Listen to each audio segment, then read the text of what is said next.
దేవుని స్తోత్రం కలుగును గాక. మొదటిగా ఈ సమయాన్ని మనకిచ్చిన ఆ దేవునికి వందనాలు చెల్లిస్తున్నాం. అలాగే కూడి వచ్చిన మీకు అందరికీ కూడా ప్రభునామమున వందనాలు చెల్లిస్తున్నాను. చదవబడిన లేఖన భాగము 150వ సంకీర్తన 6 వచనాలను మనము చదువుతున్నాం. 6 వచనాలలో శ్రేష్టమైన మాటను ఒకటి మనము గమనించవచ్చు. ఆయనను స్తుతించుడి, స్తుతించుడి, స్తుతించుడి, స్తుతించుడి. మొదటిగా మనం ఆలోచన తెచ్చినట్లయితే ప్రియమైన వాళ్ళారా, స్తుతి అంటే ఏమిటి? స్తుతి అనగా మనం ఏమనుకుంటున్నాం? స్తుతి గురించిన సమాచారము పరిశుద్ధ లేఖనాల్లో ఏముంది, ఎక్కడ ఉంది, ఎలా ఉంది, వాటిని మనము ఏం చేయాలి, ఎలా చేయాలి అన్న దాన్ని మనము ఈ దినాన ధ్యానము చేసుకున్నాం. ప్రేమ తరువాత పరిశుద్ధ గ్రంథములో ఎక్కువగా కనిపించేది స్తుతి. ఈ స్తుతిని బట్టి మనము కూడా స్తుతి చేసి ఆయన్ను ఆరాధించుటలో ఆ స్తుతి ద్వారా మనం ఏమేమి పొందుకుంటాం, ఎటువంటి దీవెనలు పొందుకుంటాం అన్నది లేఖన భాగాల్లో మనకు చాలా స్పష్టంగా తెలియజేయబడింది.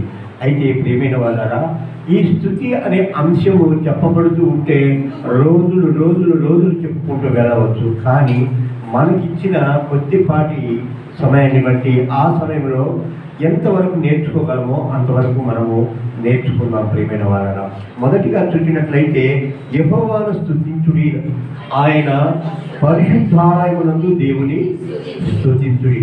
ఇక్కడ స్థలాన్ని చెబుతున్నాడు. ఆయన్ను ఎక్కడ ఆరాధించాలో, ఆయన స్తుతించాలో అన్నది చెప్పబడుతుంది. ప్రియమైన వాళ్ళ ఇక్కడ గమనించాలి, స్తుతికి ఆరాధనకు చాలా తేడా ఉంది.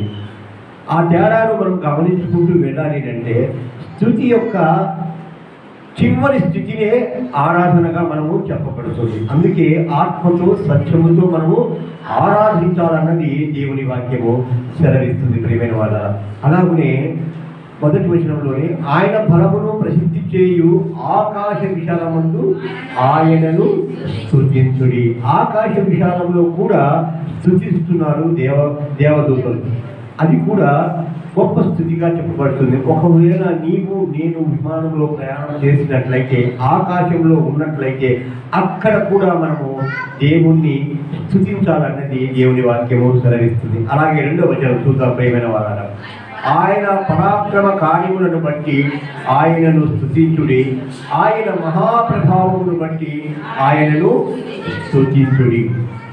ఇక్కడ గమనించినట్లయితే ఆయన శక్తి సామర్థ్యాలను బట్టి మనం స్తుతించాలన్నది కూడా ఈ వచనం మనకు తెలియజేస్తుంది.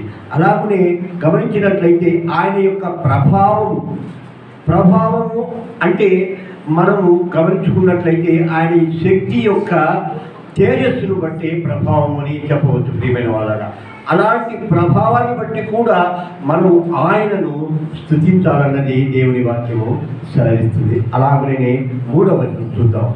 భూరాధ్వనితో ఆయనను స్తుతించుడి, స్వరమండలముతోనూ సితారతోనూ ఆయనను స్తుతించుడి, తంబురతోనూ నాట్యముతోనూ ఆయనను స్తుతించుడి, సంచి వాయిద్యములతోనూ పిల్లల గురువితోనూ ఆయనను స్తుతించుడి. ఇక్కడ మనం గమనించినట్లయితే 3 రకాల వాయిద్యాలను బట్టి ఆయన్ను స్తుతించాలన్నది గమనించవచ్చు. ప్రియమైన వాళ్ళ తంబులతో, భూరధ్వనితో, అలాగనే స్వరమండలములతో ఇలాగున మనము ఆయన్ను స్తుతించాలని చెప్పబడుతుంది. చాలామంది నాట్యం కూడా చేస్తారు. ప్రియమైన వాళ్ళ మందసము తీసుకుని వచ్చే సమయంలో దావీదు చక్రవర్తి మందసము ముందు నాట్యం చేసినట్లుగా మనం చేస్తాం. ఆయన నాట్యంతో దేవుణ్ణి స్తుతిస్తూ మందసాన్ని తీసుకుని వచ్చినట్లుగా మనము చూస్తాం. ప్రియమైన వాళ్ళ అలాగనే సితారతో ఆయన సితార వాయిస్తూ సౌలు యొక్క దురాత్మను ప్రాణగొలిన వాడిగా ఉన్నట్లుగా మనం లేఖనాల్లో చూడవచ్చు. ప్రియమైన వాళ్ళ ఇలాగున స్తుతి యొక్క గొప్ప కార్యాలను బట్టి, గొప్ప స్థితిని బట్టి మనం కూడా స్తుతి చెల్లించే వారంగా ఉండాలన్నది దేవుని వాక్యము సెలవిస్తుంది. ప్రియమైన వాళ్ళ అలాగనే చివరి మాటను చూసినట్లయితే 5వ వచనం చూద్దాం. మ్రోగు తాళములతో ఆయనను స్తుతించుడి, గంభీర ధ్వని గల తాళములతో ఆయనను స్తుతించుడి. సకల ప్రాణులు యెహోవాను స్తుతించుదురుగాక, యెహోవాను స్తుతించును. దేవునికి స్తోత్రం కలుగుగాక. ఇక్కడ గమనించినట్లయితే ప్రకృతి కూడా ఆయన్ను స్తుతించాలన్నది 6వ వచనంలో మనము చూస్తున్నాం. ప్రియమైన వాళ్ళ ప్రకృతి ఎలా స్తుతిస్తుందో మనము తర్వాత నేర్చుకుందాం. ఇక్కడ మనం గమనించినట్లయితే గంభీర ధ్వని ద్వారాలతో ఆయనను స్తుతించుడి, అలాగనే మురోగు తాళములతో ఆయనను స్తుతించాలి. ఇక్కడ మనం వాయిద్యాలు వాయించుట ద్వారా కూడా ఆయనను స్తుతించవచ్చు అని.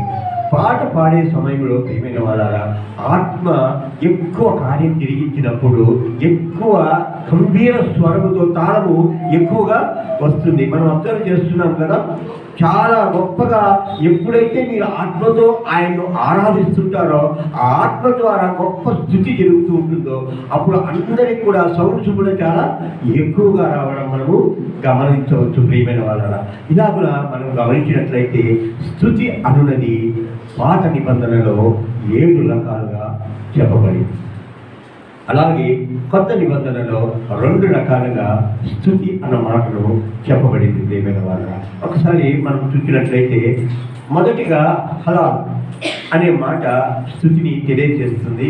అదే కాలక్రమేణా హల్లెలూయాగా మారింది. ప్రియమైన వాళ్ళ అలాగనే హిల్లులి అనేది కూడా ఒక స్థుతి కిందగా ఉంది. తెహిల్లా అనేది కూడా ఒక స్థుతిగా కనబడుతుంది. షబాహ్ అనేది కూడా ఒక స్థుతిగా కనబడుతుంది.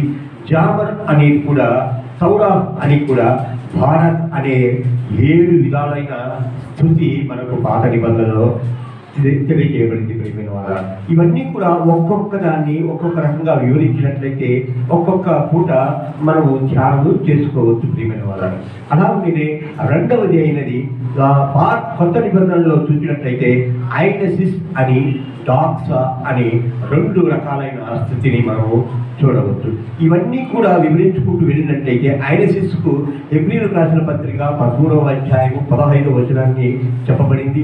అలాగే డాక్సా చెప్పినట్లయితే ప్రకటన గ్రంథం 4వ అధ్యాయంలో డాక్సా యొక్క స్థుతి మనకు కనబడుతుంది. ప్రియమైన వాళ్ళ ఇలా మనం గమనించుకున్నట్లయితే ఇన్ని చెప్పుకుంటున్నాము, కానీ స్థుతి అంటే ఏమిటి అని మనం అనుకుంటున్నాము. కృతజ్ఞత తెలియజేయడం, ఇంకా స్థుతి ఇంతవరకు చెప్పుకున్నాం కదా. ఆ స్థుతి అంటే మనం ఏమనుకుంటున్నాం? అమ్మగారు చెప్పారు, కృతజ్ఞత తెలియజేయడము. కృతజ్ఞత ఎప్పుడు తెలియజేస్తాము? మనకు ఏదైనా ఒక కార్యం జరిగినప్పుడు ఆ జరిగిన కార్యానికి మనము కృతజ్ఞత తెలియజేస్తాం. అది మనుషులకైనా సరే, దేవుళ్లకు అయినా సరే. కానీ ఇక్కడ మనం కోరుకుంటున్నది స్తుతి అనే మాటకు అర్థం. ప్రియమైన వాళ్ళ స్తుతి అంటే పొగడము, కొనియాడము, అలాగనే గౌరవాన్ని ఆపాదించడము. అలాగనే చూసినట్లయితే ప్రియమైన వాళ్ళ కృతజ్ఞత తెలుపుటలో మనము ఒక స్థితిని కలిగి ఉండడం, అలాగనే మనము గొప్ప చేయడం. వారిని ఎవరైతే మనకు స్తుతి చెల్లించాలనుకుంటున్నామో వారిని గొప్ప చేయడం. అయితే స్తుతిని మనం ఎప్పుడు, ఎక్కడ, ఎలా తెలియజేస్తాం? స్తుతి అనగా మనకు తెలుసుకున్నాము. ఆ దాంట్లో కొన్ని అంశాలను మనము చూడవచ్చు. ఇప్పుడు ఆరాధనలో చివరిలో అందరూ కూడా చాలామంది గట్టిగా కేకలు వేశారమ్మా. ఎందుకు వేశారంటారు? అది ఆత్మలో వారు దేవుణ్ణి స్తుతించే విధానం. అలాగనే రకరకాల భంగిమల్లో మనము కూర్చొని, నిలుచుకొని, అలాగే ఇంకా మోహాల్లోని సాగిలపడి, సాష్టాంగపడి, ఇలా కూడా రకరకాలుగా దేవుణ్ణి మనము స్తుతించే విధానాలు మనకు చాలా కలిగి ఉన్నాము. అయితే మనము ఇక్కడ ముఖ్యంగా నేర్చుకోవాల్సిన అంశం ఏమిటంటే మనకున్న ఆత్మ ఆనందాన్ని తెలియజేయడమే స్తుతిగా చెప్పబడుతుంది. అలాగనే బయటికి మనం కనబరిచే విధంగా స్తుతి ఉండాలన్నది కూడా మన శరీర భంగిమలను బట్టి మనము స్తుతిని తెలియజేయాలని దేవుని వాక్యము సెలవిస్తుంది. ప్రియమైన వాళ్ళ అలాగనే మన భక్తి ఎట్లా ఉంటుందో, ఎలాగ ఉంటుందో అది కూడా కనపరిచే విధంగా స్తుతి ఉండాలన్నది దేవుని దేవుని వాక్యము సెలవిస్తుంది ప్రియమైన వాళ్ళ. అలాగనే సమస్త మహిమ ప్రభావములు ఆయనకే చెందాలన్నది దేవుని వాక్యము సెలవిస్తుంది. స్తుతి అన్న దాని ద్వారా ఆయన మహిమ ప్రభావాలు హెచ్చింపబడతాయని దేవుని వాక్యము సెలవిస్తుంది.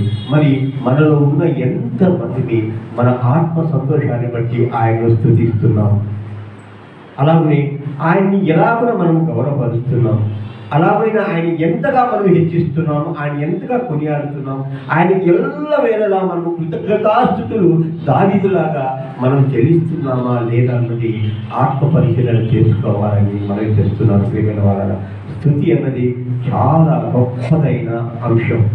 ఆయన ప్రేమను పొందుకున్న మనము ఆయన స్తుతించుటకు మనము పుట్టి ఉన్నామని మనము తెలుసుకోవాలి ప్రియమైన వాళ్ళ.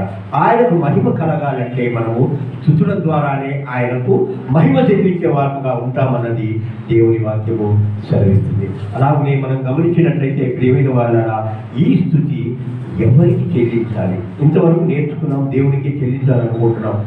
ఈ లోకంలో చాలా మంది మనం ఏం చేస్తామంటే ప్రియమైన వాళ్ళ, ఇతరులకి మానవులకు కూడా చాలా మందిని మనము స్తుతించి గౌరవిస్తుంటాం. చాలామంది రాజకీయ నాయకులు ఆయన ఇంత గొప్ప చేశాడు, ఇంత గొప్పగా చెప్పబడుతున్నాడు, ఈ విధమైన విశ్వవ్యాప్తంగా ఆయన గొప్ప పేరు తెచ్చుకున్నాడని చాలామందిని మన నాయకులుగా ఉన్న వారిని పొగుడుతూ ఉంటాం ప్రియమైన వాళ్ళని. అయితే ఆ నాయకులను కూడా ఏర్పరిచి రాజులుగా చేయగలిగిన శక్తి సామర్థ్యాలు కలిగిన దేవాది దేవుణ్ణి మనం ఎంతవరకు స్తుతిస్తున్నాం? ఒక దేశంలో ఒక నాయకుడు ఓటింగ్ జరిగింది. దాదాపు 5 లక్షలకు పైగా ఆయనకు మెజార్టీ వచ్చింది.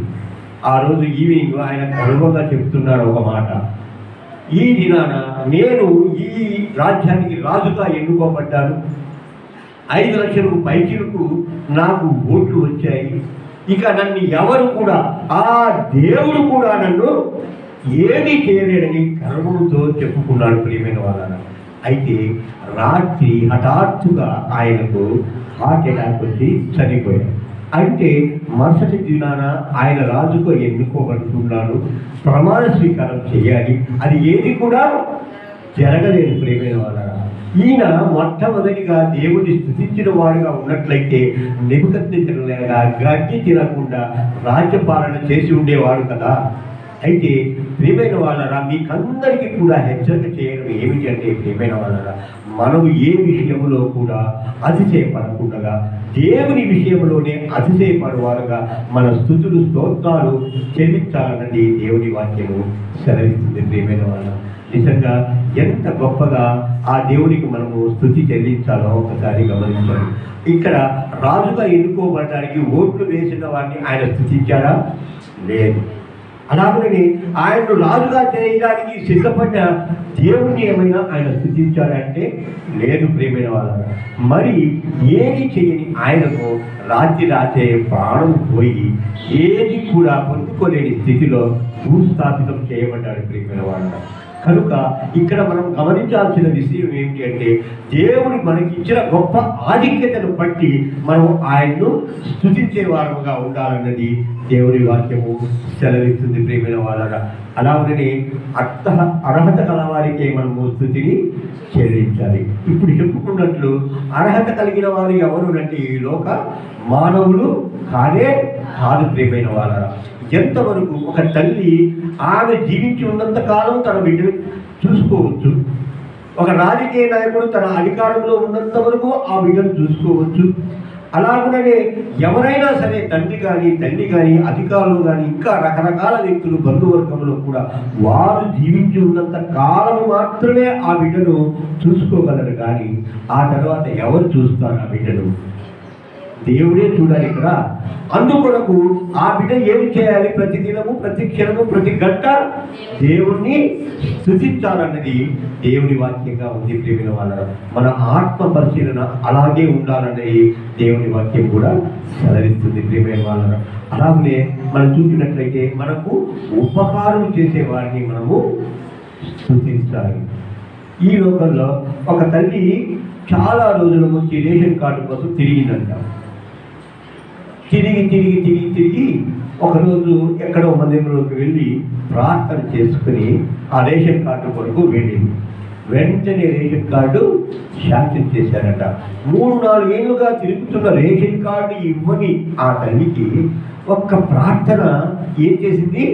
రేషన్ కార్డు ఇప్పించే శక్తినిచ్చింది. ప్రియమైన వాళ్ళ గమనించినట్లయితే ఇక్కడ ఉపకారం చేసింది ఎవరు?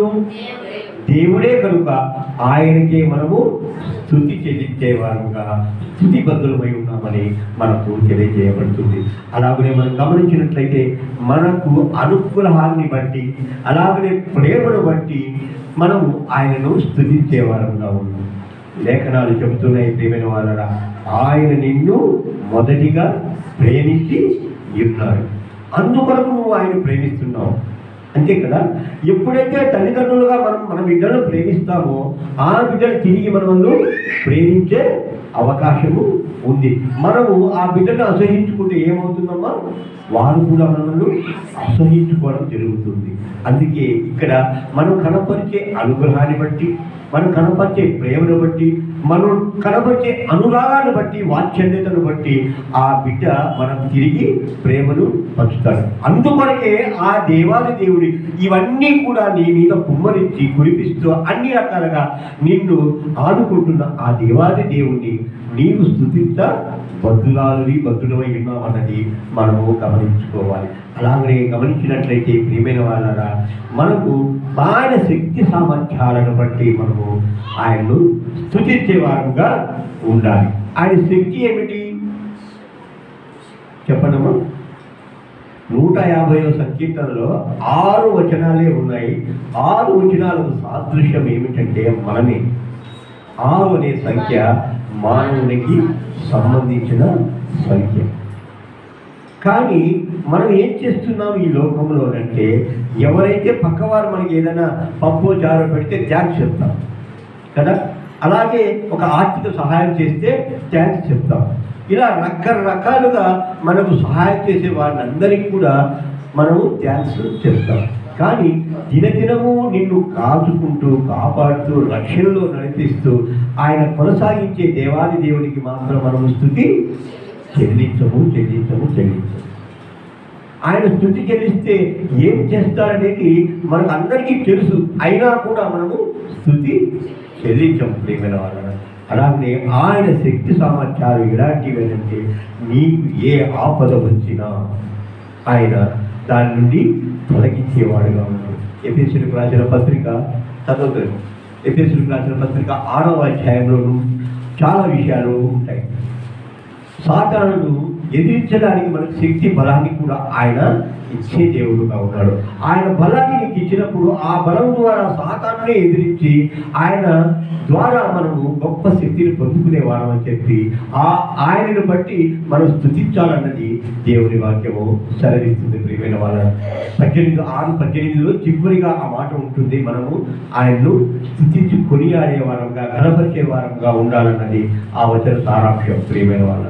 అలాగనే మనము చూసినట్లయితే ప్రియమైన వాళ్ళ, ఆయన ఏమై ఉన్నాడో అనేది కూడా మనము ఆయన స్తుతించేవారంగా ఉండాలి.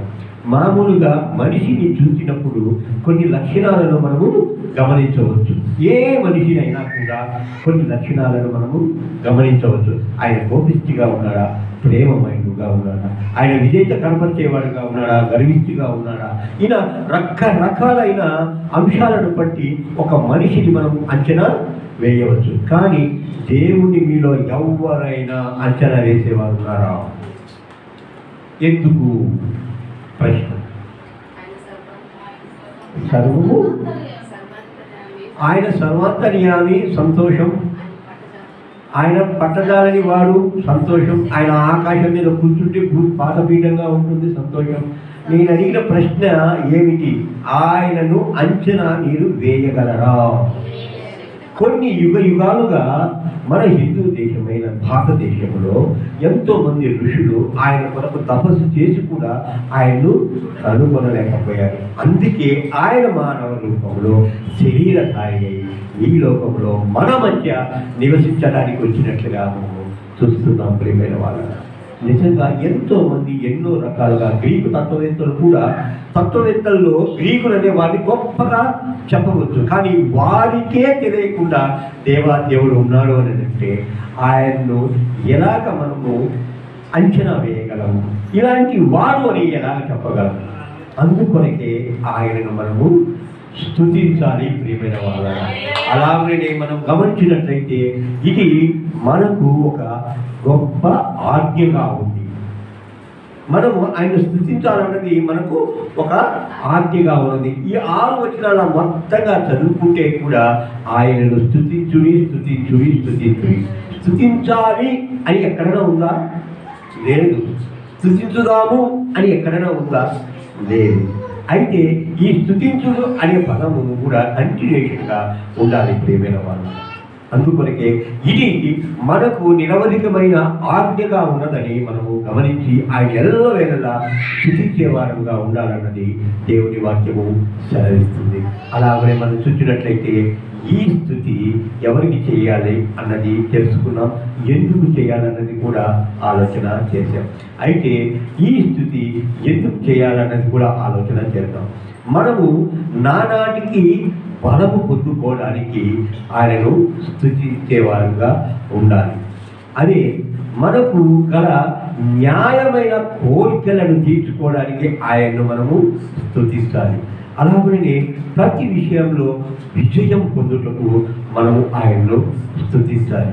ఇక్కడ మనం గమనించినట్లయితే ప్రియమైన వాళ్ళరా, మన ఆత్మీయ బలము నానాటికి పెరగాలి అని అంటే మనం ఎంత ఎక్కువగా ఆయన్ను స్తుతిస్తామో అంత ఎక్కువగా ఆయన నీకు బలాన్ని ఇస్తాడు.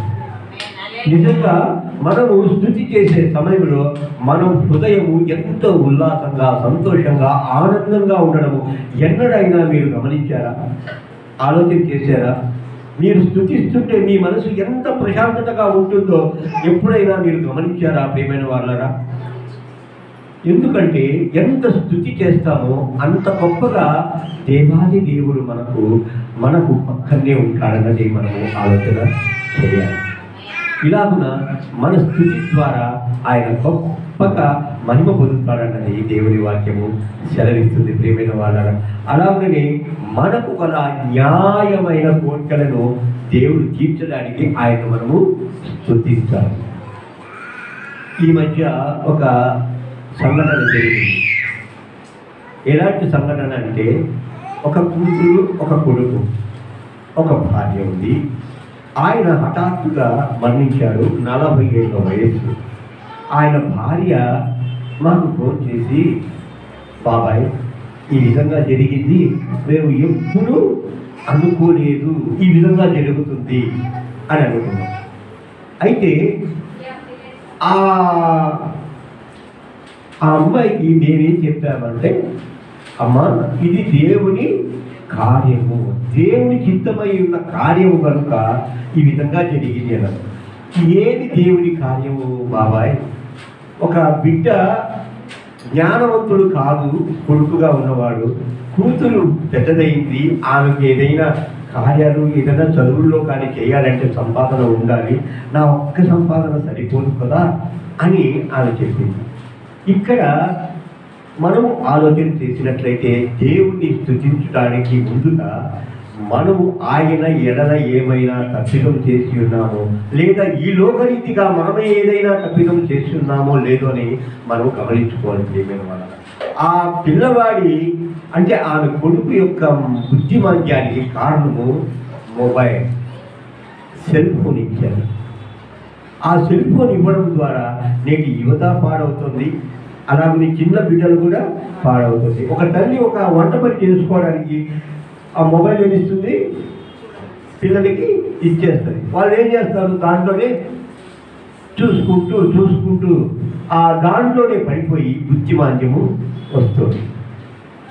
ఇది ఎవరు తప్పిదము? దేవుడు చెప్పాడా? నీవు ఆ అబ్బాయికి చెల్లి అంటమ్మా, ఆ అబ్బాయి చూసుకుంటూ ఉంటాడు, బాగుపడతాడు, ఫ్యూచర్లో గొప్ప కలెక్టరో ఐపీఎస్ ఆఫీసరో అవుతాడని చెప్తారా? లేదు కదా. ఇక్కడ తప్పిదనాలను గమనించుకోకుండా దేవుని మీద నింద వేయడము ఎంతవరకు సమంజసం? ఏ విషయంలో అయినా కూడా మనము ఆయన్ను స్తుతించే వారంగా ఉండాలి తప్ప ఇంకా వేరే విషయాల్లో మనము ఆయన్ను అనడానికి లేదు. ప్రియమైన వాళ్ళ శ్రమల్లో కూడా మనం ఆయన్ను స్తుతించే వారంగా ఉండాలన్నది దేవుని వాక్యము సెలవిస్తుంది. ఏబులు గమనించినట్లయితే ఆయనకి ఎన్ని శ్రమలు వచ్చినా కూడా ఆయన దేవుణ్ణి నిందించిన వాడిగా లేడు. ప్రియమైన వాళ్ళ నేటి యువతకు నేను చెప్తున్నాను, సెల్ ఫోన్లకు మీరు చాలా దూరంగా ఉండాలని నా మనవి. ఎందుకనంటే మిమ్మల్ని చెడగొట్టడానికి అది చాలా గొప్ప సాధనమై ఉన్నది. అది సాతాను యొక్క ప్రేరణ ఉన్నదని మీరు గమనించుకోవాలని మనం చేస్తున్నాను. అలాగనే చూసినట్లయితే ప్రేమైన వాళ్ళ ఈ యొక్క స్తుతి మనకు రక్షణను కలిగించేదిగా ఉంది, అలాగే నిత్య జీవాన్ని ఇచ్చేదిగా ఉంది. ప్రియమైన వాళ్ళ మనకు రక్షణ ఎందుకు కలిగిస్తుంది అని అంటే మనం స్తుతించడం ద్వారా సాతాను మన నుండి దూరంగా పారిపోతాడు. అంటే సాతాను మన దగ్గర లేడు, దేవుడు మన దగ్గర ఉన్నాడు అని అంటే మనం ఎంత గొప్ప విజయం పొందుకుంటామో మనకందరికీ తెలిసిన విషయమే. ప్రేమైన వాళ్ళ అలాగనే చివరిగా మనం మరణించిన తర్వాత మనం పొందుకునేది ఏమిటి? నిత్య జీవం. నిత్య జీవం మనం పొందుకుంటున్నాము అని అంటే దానికి మించిన ఏది కూడా ఆస్తిపాస్తులు మనకు అవసరం లేదు. ఈ లోకంలో రక్షణకు మించిన ఏది కూడా మనకు ఈ లోకంలో మంచిది కాదు. ప్రియమైన వాళ్ళ రక్షణే మనకు అన్ని విధాల శ్రేయస్కరమైనదిగా ఉంది. మన మరణానంతరము మనం పొందుకునే నిత్య జీవము మనకు దొరుకుతుంది. ప్రియమైన వాళ్ళ దీని ద్వారా దేవుని స్తుతించడం ద్వారా వాక్యం చెబుతున్నాను, ఎవరిలో చలనం అయితే కనిపించడం లేదు. స్తుతి అన్నది మీరు ఇంకా చాలా నేర్చుకోవాలి. ప్రియమైన వాళ్ళ స్తుతి గురించి ఇంకా చెప్పుకుంటూ వెళితే ఎన్ని రోజులైనా చెప్పుకోవచ్చు. అలాగనే ఇక్కడ చివరిగా మనం చెప్పినట్లు అది మనకు రక్షణను కలిగిస్తుంది, అలాగే నిత్య జీవాన్ని కలిగిస్తుంది. ప్రియమైన వాళ్ళ అతి ముఖ్యమైనది ఏమి అని అంటే ప్రియమైన వాళ్ళ స్తుతి దేవుణ్ణి మన దగ్గరగా ఉంచుతుంది. దేవుణ్ణి మన దగ్గరగా ఉంచుతుంది అని అంటే మనం ఎంత గొప్పవారమో ఒక్కసారి ఆలోచన చేయండి. రాజును ఇంట్లో పెట్టుకున్న ఒక బీదవాడి వరకు ఆయన రాజభవనాన్ని కట్టిస్తాడు రాజు. ఆయన ఉండడానికి ఎన్ని వసతులు కావాలో అన్ని వసతులతో ఆ బీదవాడితో పాటు ఆయన పొందుకుంటాడు. ప్రియమైన వారు రాజు ఆ బీదవాడికి అన్ని సకలం చేసి ఆయన దగ్గర నివాసం చేయడానికి రాజు ఉంటాడు. ఈ కథ మీకు తెలిసే అనుకుంటాను. అలాగనే దేవాది దేవుడు సర్వశక్తుడైన ఆ దేవాదేవుడు మన కొరకు, నీ కొరకు, నీ స్థుతుల కొరకు నీ మధ్య నివాసము ఆయన చేస్తాడు. ప్రియమైన వారు ఆ నివాసాన్ని బట్టి నీవు ఆయన్ను స్తుతించాలి. నువ్వు ఎలాగో స్తుతిస్తూ ఉంటావో ఆయన ఎప్పుడు కూడా నీ పక్కన ఉండి రక్షణను కల్పిస్తాడు, అలాగే నిత్య జీవాన్ని కూడా ఇస్తాడు. ప్రియమైన వాళ్ళ ఇంకా చూసినట్లయితే మనం ఎప్పుడు కూడా స్తుతిస్తూ మన జీవితము గడపాలి. ప్రియమైన వాళ్ళ అలాగనే మనం చూసినట్లయితే మరి ఈ స్తుతి ఎవరికి చేయగలం? ఎవరు చేస్తారు? స్తుతి ఎవరు చేస్తారు? చదువుకున్నాం కదా, 150 సంకీర్తన 6వ వచనంలో చూసినట్లయితే సకల ప్రాణులు యెహోవాను స్తుతించుదురుగాక. యెహోవాను స్తుతించుడు. సకల ప్రాణులు అంటే ఎవరు? చనిపోయిన వాళ్ళు ప్రాణులు అవుతారా? ఎవరైతే శ్వాస తీసుకుంటూ ఉంటారో, శ్వాస వదులుతూ ఉంటారో వారు అందరూ కూడా దేవుణ్ణి స్తుతించాలి. ఇక్కడ మీకు ఒక చిన్న ప్రశ్న, శ్వాస ఒక మనుషులు మాత్రమే తీసుకుంటారా? పక్షులు, జంతువులు, జలచరాలు అన్నీ తీసుకుంటాయి. మరి ఒకటి మర్చిపోతున్నారు మీరు, దేవుని స్తోత్రం కలుగునుగాక. అమ్మగారు చెప్పారు, వృక్షాలు కూడా శ్వాస తీసుకుంటాయి. ఇవన్నీ కూడా దేవుణ్ణి స్తుతిస్తూ ఉన్నాయి. మనం కూడా వాటిలో భాగంగా దేవుణ్ణి స్తుతించే వారంగా ఉండాలన్నది దేవుని వాక్యము సెలవిస్తుంది. ప్రియమైన వాళ్ళ ఇక్కడ మానవులందరూ దేవుణ్ణి స్తుతించే వారుగా ఉన్నారు. అయితే దేవుని ప్రజలైన వారు కూడా దేవుణ్ణి స్తుతించాలి. ఇక్కడ ఒక రాజ్యంలో ఉన్నప్పుడు, ఆ రాజ్య పౌరులుగా ఉన్నప్పుడు ఆ రాజుని ఎంతోమంది ఎన్నో రకాలుగా కొనియాడుతారు కదా, ఎక్కువగా ఘనపరుస్తుంటారు కదా. రాజాదిరాజ రాజమార్తాండ అని చెప్పి ఇలా ఉన్న ఎన్నో పదజాలాలతో ఆయన గొప్పగా ఘనపరుస్తుంటారు. ఎవరు? ఆ దేశ ప్రజలు. వేరే దేశం వారి ప్రజలు ఆ దేశ రాజుని ఏమన్నా పొగుడుతారా? ఎవరు పొగడరు. కానీ ఇక్కడ సకల ప్రాణులైన మనమందరం కూడా, మనుషులమైన మనమందరము కూడా, ఆయన ప్రజలమని చెప్పబడుతున్న మనమందరం కూడా ఆయన్ను స్తుతించేవారంగా ఉండాలన్నది దేవుని వాక్యము సెలవిస్తుంది. ప్రియమైన వాళ్ళ, అలాగే గమనించినట్లయితే నీతిమంతులమైన మనము ఆయన్ను స్తుతించాలి. ఇందాకే పరలోక పట్టణంలో ఆయన నీతి ఆధారంగా ఉంటుందంటున్నారు కదా పాటలో. మరి ఆయన నీతిని ఆరాధించి ఆస్వాదించే మనము నీతిమంతులుగా ఉంటున్నామా? నీతిమంతులైన మనము ఆయన్ను స్తుతిస్తున్నామా లేదన్నది మనము గమనించుకోవాలి. ప్రియమైన వాళ్ళ, మీలో ఎంతమంది నీతిమంతులుగా ఉన్నారో మీరే ఆత్మపరిశీలన చేసుకోవాలి. ఆయన స్తుతికి పాత్రులుగా కావాలి అంటే మనము నీతిమంతులుగా మారాలన్నది దేవుని వాక్యము చదివిస్తుంది. ప్రియమైన వాళ్ళ, అలాగే పరిశుద్ధులైన వారు కూడా ఆయన్ను స్తుతిస్తూ ఉంటారు. పరిశుద్ధులైన వారు ఎలా ఉంటారో ఎవరో మనకందరికీ కూడా, ఇక్కడ కూడుకున్న మనకందరికీ కూడా తెలుసు.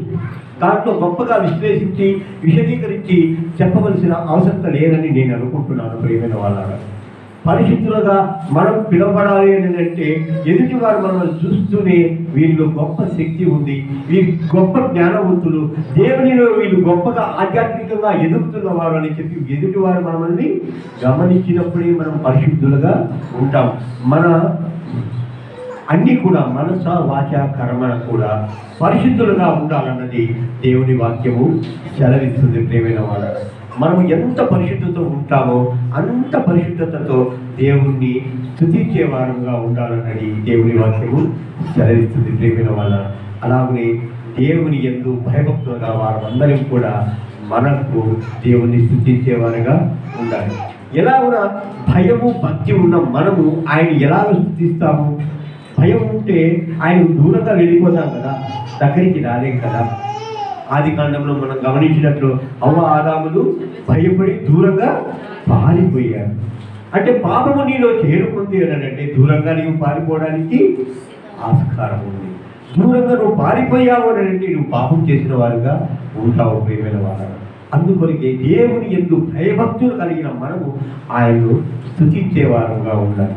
అలాగనే మనం చూసినట్లయితే ప్రియమైన వాళ్ళ, దేవుని పరిచారకులు ఆయన్ను స్తుతిస్తారు.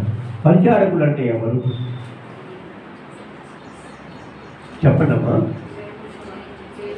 దేవుని రాజ్య విస్తరణలో పనిచేసేవారు. అంత మాత్రమేనా? ఇంకా ఏమైనా ఉందా? మీ ఆలోచనకి వదిలేస్తున్నాం. మందిరంలో పరిచర్య చేసేవారు పరిచారకులు అంటారా? అవునా కాదా? అవి ఏ రకమైన పరిచయనే కావచ్చు, కానీ పరిచారకులు అనేవారు మందిరంలో సేవ చేసేవారు. వీరు కూడా ఎలా ఉండాలి అంటే ఏమైనా వాళ్ళరా కసువు ఊడుస్తున్నాను దేవుణ్ణి స్తుతించేవారుగా ఉండాలి, చాపలు వేస్తున్నాను దేవుణ్ణి స్తుతించేవారుగా ఉండాలి, వంట చేస్తున్నాను దేవుణ్ణి స్తుతించేవారుగా ఉండాలి. ఆ వంట పూర్తయిన తర్వాత కూడా రుచిగా ఉండాలి, అందరూ తృప్తిగా తినాలని ప్రార్థన చేస్తూ స్తుతించేవారుగా ఉండాలన్నదే దేవుని వాక్యం సెలవిస్తుంది. ప్రేమైన వాళ్ళు, ఇక్కడ ఈ పరిచారకులందరూ కూడా దేవుణ్ణి స్తుతించేవారుగా ఉండాలి అన్నది, స్తుతిస్తారన్నది దేవుని వాక్యము సెలవిస్తుంది. ప్రేమైన వాళ్ళు, అలాగనే గమనించినట్లయితే దేవదూతలు కూడా ఆయన్ను స్తుతిస్తూ ఉంటారు. ఏమని? పరిశుద్ధుడు పరిశుద్ధుడు పరిశుద్ధుడు అని ఆయన ఎప్పుడు స్తుతిగానాలతో ఆయన ఎప్పుడు స్తుతించేవారుగా ఉంటారు దేవదూతలు. అలాంటి దేవదూతలకు లేని గొప్ప శక్తి మనకు దేవాది దేవుడు ఇచ్చాడు. ప్రియమైన వాళ్ళ, అది ఏమిటంటే సువార్త ప్రచారమే. కనుక మనమందరం కూడా ఆ సువార్త పరిచర్యలో పాలిభాగస్తులు కావాలని దేవుని వాక్యం చెబుతుంది. చెప్పబడుతుంది. అలాంటి ప్రచారం ద్వారా, ప్రచురం ద్వారా మనం ఏంటంటే ఆయన్ను స్తుతించేవారుగా ఉంటాం. 1 పేతురు 2వ అధ్యాయం 9వ వచనంలో ఆ మాట చాలా సుస్పష్టంగా మనకు కనపడుతుంది. ఆయన గుణ లక్షణాలన్నింటినీ కూడా మనము ప్రచురం చేసేవారిగా ఉండాలి. ఆయన గుణ లక్షణాలు అంటే ఆయన ప్రజలమైన మనకు కూడా ఆ గుణ లక్షణాలు ఉంటాయన్నది దేవుని వాక్యము సెలవిస్తుంది. ప్రియమైన వాళ్ళ అలాగే మనము గమనించినట్లయితే ప్రియమైన వాళ్ళ మనము ప్రకృతి యావత్తు కూడా ఆయన్ను స్తుతించేదిగా ఉంది. ప్రకృతిలో మీకు తెలిసి చిలుకలు, పక్షులు ఏవైతే కిలకిల రావాలు చేస్తాయో వాటి గొంతులతో దేవాది దేవుణ్ణి స్తుతించేదిగా ఉన్నాయి. ఏ దినానైనా ఏ పక్షి అయినా ఆకలితో ఉన్నట్లుగా మనం చూడము, కనము. ప్రియమైన వాళ్ళ మనం పెంచుకుంటున్న పిచ్చుకలకే మనం ఎన్నో రకాలైన వాటికి ఆహారాన్ని పెట్టడానికి మనము ప్రయత్నం చేస్తున్నాం. ఈ బుద్ధిని కలిగించే ఆ దేవాదేవుణ్ణే మనము స్తుతించాలన్నది దేవుని వాక్యము సెలవిస్తుంది. అలాగనే ఏ ప్రాణి కూడా ఎప్పుడు కూడా ఆకలితో ఉండడము దేవునికి ఇష్టం లేదు. ప్రియమైన వాళ్ళ మరీ ముఖ్యంగా తన ప్రజలైన తన బిడ్డలకు ఎప్పటికప్పుడు ఆయన ఆహారాన్ని సమకూర్చేవాడుగా ఉన్నాడు. ఇక్కడ ప్రకృతిలో ఏ జీవి అయినా ఆయన్ను స్తుతిస్తుంది. ప్రియమైన వాళ్ళ ఆకులు తన ఆకుల శబ్దాలతో ఆ సౌండ్ చేసి దేవుణ్ణి స్తుతిస్తాయి. అలాగే ప్రకృతిలో మనం చూసే చుక్కలు కూడా మినుకు అంటూ కూడా దేవుణ్ణి ఆరాధిస్తాయి. భూమి ఆకాశంలో ఆకాశాన్ని చూసినట్లయితే ఆయన యొక్క గొప్ప మహిమను మనకు చూస్తామని దేవుని లేఖనాలు మనకు తెలియజేస్తున్నాయి. ప్రియమైన వాళ్ళ ఇలా కూడా మనం గమనించినట్లయితే ఎక్కువగా మనము ప్రకృతి అంతా కూడా దేవుణ్ణి స్తుతించేది. ప్రకృతిలో భాగమైన మనం కూడా దేవుణ్ణి స్తుతించాలన్నది దేవుని వాక్యము సెలవిస్తుంది. ప్రియమైన వాళ్ళ మరి గమనించినట్లయితే ఈ స్తుతి ద్వారా మనం అన్ని రకాలుగా స్తుతి చేస్తూ ఉన్నాం. ఈ స్తుతి ద్వారా మనకు వచ్చే దీవెనలు ఏమిటో ఎవరైనా ఆలోచన చేశారా? చాలా విషయాలు మనం తెలుసుకున్నాం. ఈ తెలుసుకున్న విషయాల్లో ఈ స్తుతి ద్వారా మనకు ఎలాంటి దీవెనలు పొందుకుంటాం? నిత్య దీవము, దేవుని సన్నిధి, ఇంకా రక్షణ, నీతిమంతులుగా ఉండడం, పరిశుద్ధులుగా మారడం, అలాగనే ఎక్కువగా దేవుని యొక్క జ్ఞానాన్ని మనము పొందుకుంటాం. ప్రేమైన వాళ్ళ ఇది చాలా క్లిష్టమైన ప్రశ్నగా చెప్పబడుతుంది. మనం స్తుతించడం ద్వారా దేవుని యొక్క గ్రహింపును మనం ఎలా తెలుసుకుంటాం? ఆలోచన చేయండి చాలా జాగ్రత్తగా. ఏమిటంటే ప్రియమైన వాళ్ళ ఎప్పుడైతే మనం స్తుతిస్తున్నామో నీ స్తుతి యొక్క పదజాలాన్ని బట్టే ఆ దేవుని యొక్క గ్రహింపును నీకు కలుగుతుంది. ప్రియమైన వాళ్ళ ఎలా ఉంది చెప్పండి? సర్వశక్తుడైన దేవుడా అని మనం ఆయన స్తుతిస్తున్నామంటే ఆయన ఎంత శక్తిమంతుడో తెలుస్తుంది. సర్వవ్యాపి అయిన దేవా అని అంటే ఎంతగా ఆయన వ్యాపించి ఉన్నాడో మనకు తెలుస్తుంది. ఇలాగనే ప్రతి పదము మనము స్తోత్రం స్తుతి చేసుకునే సమయంలో ఆ స్తుతి యొక్క ద్వారా దేవుని యొక్క గ్రహింపును మనము గ్రహించుకోగలం. ఇంత మాత్రమే కాదు ప్రియమైన వాళ్ళ ఆయన మనకు గొప్ప జ్ఞానాన్ని తెలియజేస్తాడు. ఆ జ్ఞానం ద్వారానే నీవు స్తుతించేవాడిగా ఉంటాడన్నది దేవుని వాక్యము సెలవిస్తుంది. ప్రియమైన వాళ్ళ అలాగనే మనకు ఎప్పుడు కూడా రక్షణ ఉంటుంది. అదొక గొప్ప దీవెన.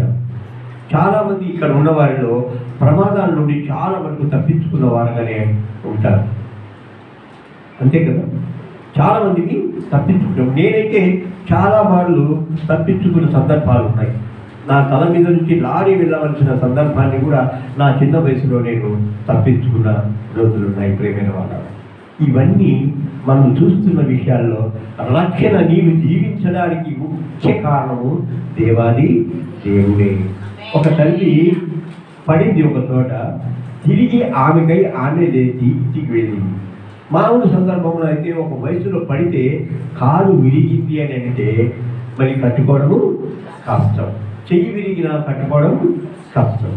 అలాంటిది ఆ దేవాది దేవుడు నీకు ఏ గాయం కాకుండా ఏ దెబ్బ కాకుండా చేస్తున్నాడంటే ఎంత గొప్ప రక్షణను నీవు పొందుకుంటున్నావో అందుకొరకు ఆయనను స్తుతించేవాడిగా ఉండాలన్నది దేవుని వాక్యము సెలవిస్తుంది. ప్రియమైన వాళ్ళ అలాగనే మన జీవితంలో మనమందరం కూడా మాదిరికరమైన జీవితాన్ని జరిగించుకున్నకు మనము ఆయనకు స్తుతి చెల్లించే వారంగా ఉండాలి. మరి ఎలాంటి మాదిరికరమైన జీవితం అంటే క్రైస్తవునికి ఉండవలసిన లక్షణాలు, క్రైస్తవురాలుగా ఉండవలసిన లక్షణాలను బట్టి మనము దేవుని చిత్తాన్ని ఎరిగి నలుచుకోవాలన్నది ఇక్కడ వచనం తెలియజేస్తుంది. ప్రియమైన వాళ్ళ ఈ విధంగా మాదిరికరమైన జీవితాన్ని స్తుతి ద్వారా మనము పొందుకుంటాం.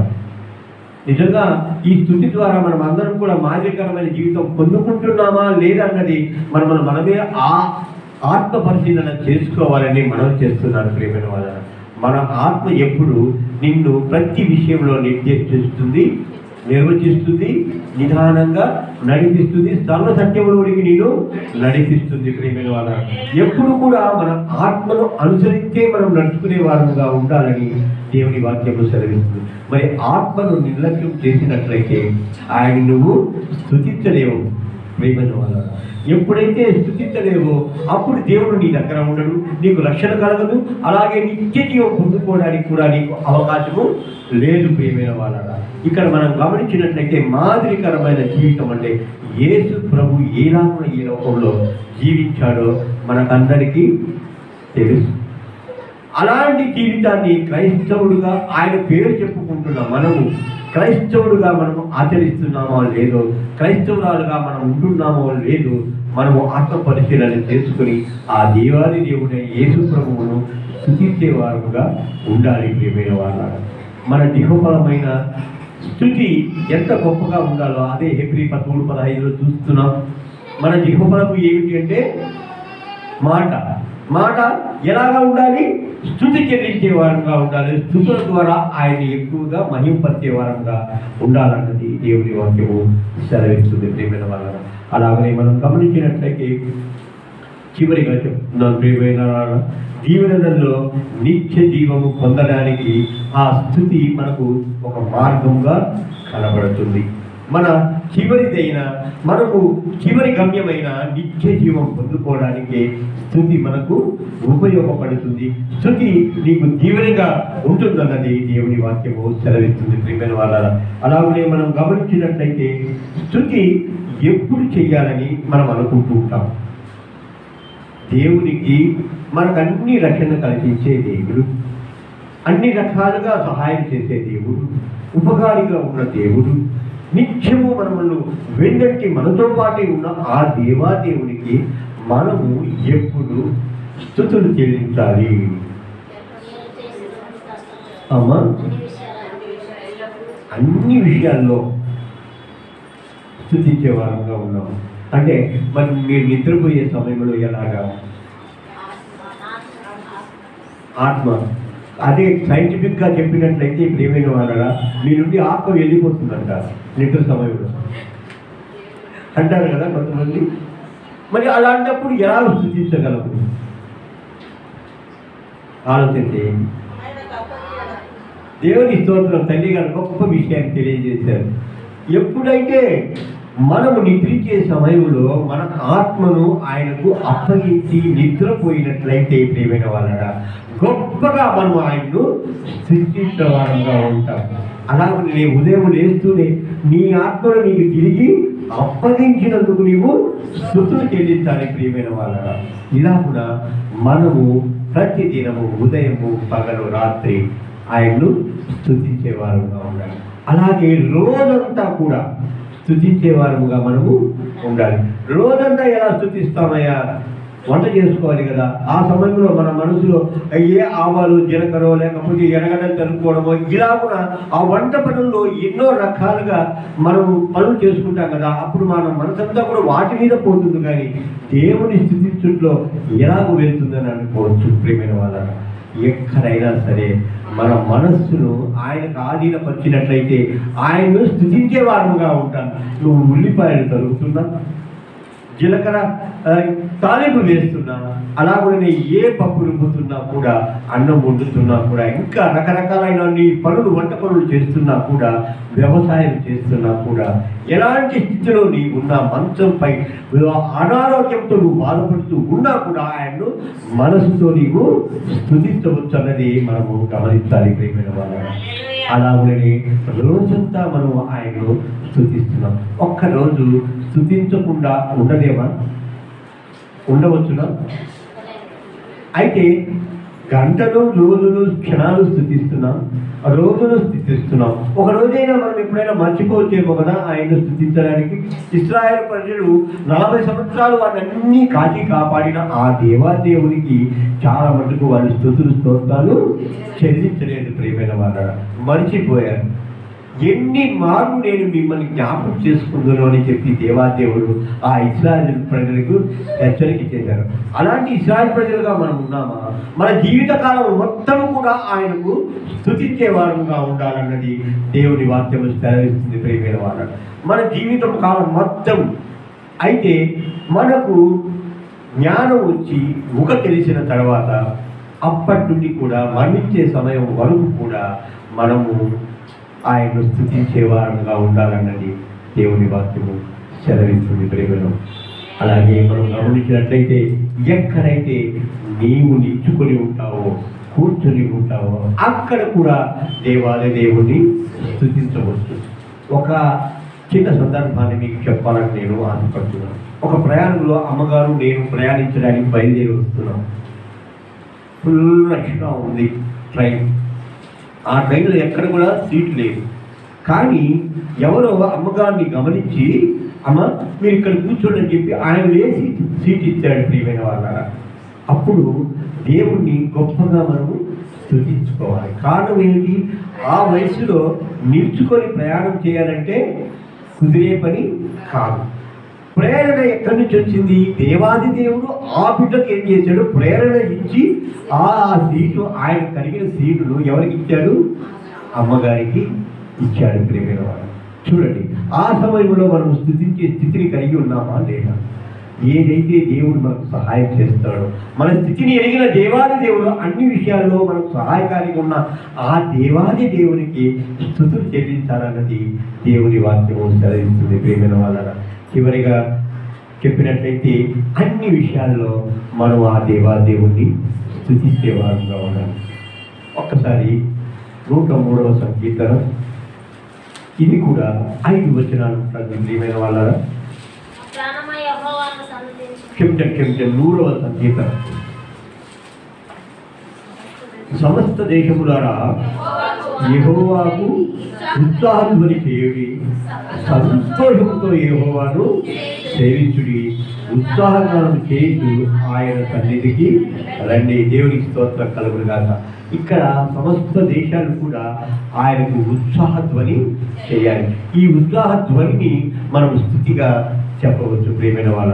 అలాగని సంతోషంతో యెహోవాను సేవించుడి, ఇది కూడా ఒక రకమైన స్థితిగా మనకు తెలియజేయబడుతుంది ప్రియమైన వాళ్ళ. అలాగే 3వ వచనంలో యెహోవాయే దేవుడని తెలుసుకుని ఆయనే మనలను పుట్టించెను, మనము ఆయన వారము, మనము ఆయన ప్రజలకు, ఆయన మేపు గొర్రెలము. ఇక్కడ మనం గమనించినట్లయితే ఈ 100వ సంకీర్తన పైన ఏం రాసిందో ఒక్కసారి చూడండి అమ్మా. స్తుత్యుత్పన కీర్తన అంటే స్తుతిని అర్పించే కీర్తనగా ఈ కీర్తన చెప్పబడింది. ఇక్కడ ఆయన పుట్టించిన ప్రజలం మనము, ఆయన బిడ్డలం మనము, ఆయన మేపు గొర్రెలం మనమని ఇక్కడ చెప్పబడింది ప్రియమైన వాళ్ళ. ఎలాగున మనము ఆయనకు కృతజ్ఞతార్పణలు చెల్లించాలి, ఎలా స్తుతి అర్పణలు చెల్లించాలో ఈ 4వ వచనంలో చూద్దాం ప్రియమైన వాళ్ళ. కృతజ్ఞతార్పణలు చెల్లించుచు ఆయన గుమ్మములలో ప్రవేశించుడి, కీర్తనలు పాడుచు ఆయన ఆవరణములలో ప్రవేశించుడి, ఆయనను స్తుతించుడి, ఆయన నామమును ఘనపరచుడి. దేవుని స్తోత్రం కలుగును గాక. హల్లెలూయా. ప్రియమైన వాళ్ళారా, దేవుని యొక్క గొప్ప శక్తిని బట్టి, ఆయన మహిమను బట్టి మనము ఆయన్ను స్తుతిస్తూ ఎలా రావాలో ఈ 103వ సంకీర్తనలో మనకు ఈ 5 వచనాలు చాలా స్పష్టంగా తెలియజేస్తున్నాయి. 5వ వచనాన్ని చదివి ముగించుకుందాం. యెహోవా దయాళుడు, ఆయన కృప నిత్యముండును, ఆయన సత్యము ధారకరములుండును. దేవుని స్తోత్రం కలుగునుగాక. నీ స్తుతి ఆయన కృప ద్వారా నీ తరతరములు దీవెన పొందుకునే విధంగా ఉంటుందన్నది ఈ వచనం తెలియజేస్తుంది. ప్రియమైన వాళ్ళ, ఎప్పుడైతే మన స్థుతి మన బిడ్డల తరము ఉంటుందన్నది ఈ వచనము తెలియజేస్తుంది. మన స్థుతి ద్వారా ఆయన యొక్క కృప మన తరతరములు ముందుకు కొనసాగడం ఉంటుందని ఈ వచనం మనకు తెలియజేయబడింది. ప్రియమైన వాళ్ళ, ఇప్పుడు మనలో ఉన్న వారందరము స్థుతి ఎప్పుడు చేయాలి, ఎలా చేయాలి, ఎక్కడ చేయాలి అన్నది నేర్చుకున్నామని నేను అనుకుంటున్నాను. ఇప్పుడు మీ హృదయాల్లో స్థుతి ఉందా లేదా అన్నది మీరే పరిశీలన చేసుకోండి. ఏ క్షణంలో అయినా కూడా దేవాది దేవుని యొక్క స్థుతిలో మనం ఉన్నామా లేదా, ఆయన స్థుతించే విధానంలో మనం కొనసాగుతున్నామా లేదా అన్నది మనం గమనించుకుంటూ ముందుకు సాగాలని మనం చేస్తూ ఈ సమయం ఇచ్చిన ఆ దేవాదేవునికి వందనాలు చెల్లిస్తూ, అలాగే కూడి వచ్చిన మీకు అందరికీ కూడా ప్రభువునామమున వందనాలు చెల్లిస్తూ మిగిస్తున్నాను. ప్రార్థించుకున్నాము. పరిశుద్ధుడా, నిత్యుడవు దేవా, సమాధానకర్త, స్తోత్రం చెల్లిస్తున్నామయ్యా. తండ్రి దేవా, మేమందరము కూడా నిన్ను స్తుతించే వారిలో పాలిభాగస్తులకు సహాయం చేసి కృప చూపండి. స్తుతి మా హృదయాల్లో నిలబడినాయన. దావీదులాగానైనా 7 మారులైనా మిమ్మల్ని స్తుతించేవాడుగా ఉన్నాడు అంటే మేము కూడా 7 మారుల కంటే ఎక్కువగా మిమ్మల్ని స్తుతించేవారుగా మమ్మల్ని తయారు చేయమని వేడుకుంటున్నాం.